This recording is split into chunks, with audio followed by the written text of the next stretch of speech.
First up is The Power of the Dog, that is out streaming on Netflix. It's from writer-director Jane Campion, who is the second of 7 women ever to be nominated for an Academy Award for Best Directing, which is a very upsetting statistic. She was nominated for The Piano. She won Best Original Screenplay for that, but didn't win the directing award.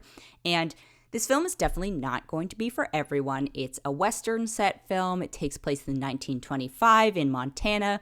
Benedict Cumberbatch and Jesse Plemons play brothers who own a cattle ranch, and then they meet a widow played by Kirsten Dunst and her son played by Kodi Smit-McPhee, and Jesse Plemons' character falls in love with Kirsten Dunst and marries her, and so it's about sort of integrating them into the family. And fun fact, Jesse Plemons and Kirsten Dunst are a real-life couple, and then Benedict Cumberbatch's character, who's again the brother to Jesse Plemons, just takes delight in torturing everyone in this film. He's particularly a jerk to Kodi Smit-McPhee, who's the son of Kirsten Dunst, and if you watch the trailers, he is much more of a gentle soul. He makes paper flowers in the trailers, which is supposed to be the shortcut way of telling you he's not constrained by the general definition of Western masculinity. And then the film continues to explore that theme from there. And I gotta say, watching streaming films at home, I am guilty of this. I'm sure most of us are guilty of this. There are a lot of temptations around in the forms of phones or literally anything around your house. And so it's very easy to get distracted or to multitask. And a lot of the films that I've watched on, I would say, this particular streaming service in the past year and a half, the original films, have not warranted my full attention a lot of the time. I tried to give it, but every once in a while I find myself distracted.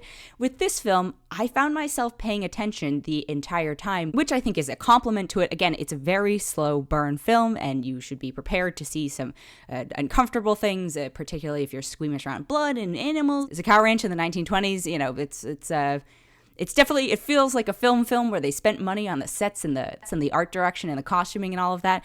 And then as for the performances, I mean, Benedict Cumberbatch is a total jerk in this, and he plays it, I want to say well, but also I just had a little bit of trouble believing him as a cowboy in the 1920s. There's story reasons behind that, and I'm assuming that played into his casting as well, but that part was a little tough for me. I mean, Kirsten Dunst and Jesse Plemons are fine. Kodi Smit-McPhee, I think, does a very good job in this. I feel a little bad saying this, but both he and Benedict Cumberbatch are very distinct looking people. I would say almost alien-esque. That doesn't make them ugly, but it's just like they're so out of this world looking, especially compared to all the sort of like rugged, very Western looking people that fill out the rest of the cast. And then you've got these two dudes. Benedict Cumberbatch is British, Kodi Smit-McPhee is Australian, and they don't necessarily look or act like they fit in that world, which is part of, again, the reasoning for their casting, I'm sure, but just watching them, I kept being like, what strange looking individuals. This is not a mega action film. This is not a loudly dramatic film. It's a lot of very beautiful shots of scenery, a lot of sort of having to read into a bunch of sort of forlorn looks and acting subtleties and little micro moments. So it's a very actor film. I still enjoyed it. I appreciated the artistry that went into it. It looked like a real film, which is a frustration I have with a lot of films I've been watching these days is, even if they have a huge budget, they spend it all on a green screen or whatever it is. And this, you're like, oh no, that's a real barn. That's a real strip of cowhide. That's a real whatever. It just feels and looks like it was shot on a location, which I very much appreciated. If everything I've described sounds possibly intriguing or exciting to you, this is certainly a film for you. If everything I've just described sounds like a nightmare, then this is definitely not the movie for you. And I'm not going to try and convince you otherwise, only because I think if you aren't able to invest in the experience early, the plot itself will not pay off. But if you're willing to go along for the ride and you're like, yeah, I just kind of want to see, I want to see what's up with this, I think you might be pleasantly surprised by it. But I personally am going to give it 4 out of 5. And then the next film I have this week is it's on a canine note as well. It's called Wolf, and I think personally for me, this is one of my least favorite films I have watched this year, because it just felt like somebody was like, let's do an acting exercise, but make it an hour and 38-minute film. If you're familiar with sort of acting schools and that type of thing, it felt like somebody took an exercise from the Strasberg School of Acting and was just like, let's have them act like animals. No, let's have them be animals. It's about a guy played by George MacKay or MacKay, I might be pronouncing that wrong, who believes he is a wolf trapped in a human's body. Like, he thinks he's a wolf.